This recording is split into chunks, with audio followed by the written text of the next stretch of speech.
Buonasera, ben ritrovati con l'informazione flash di New Sicilia. Questi titoli più importanti del pomeriggio. Potrebbe esserci una lite finita nel sangue dietro l'omicidio del tunisino di Pachino, ucciso ieri con diversi colpi di arma da taglio. Da oltre 10 ore i carabinieri sono sul luogo del delitto per le indagini del caso. Arrestati 3 membri di equipaggio di una nave madre bloccata a Pantelleria. I 3 soggetti avrebbero consentito l'ingresso irregolare in Italia di 8 migranti.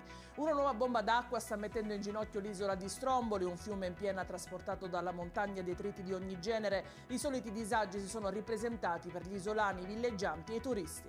Confermato il risarcimento per ingiusta detenzione di 285.000 euro nei confronti di Bruno Contrada, arrestato e poi condannato per concorso esterno in associazione mafiosa, a deciderlo la Corte di Cassazione. E in chiusura il meteo, domani in Sicilia tempo stabile ed assolato ovunque, anche se non mancheranno probabili precipitazioni. La protezione civile regionale non ha comunque diramato alcuna allerta meteo.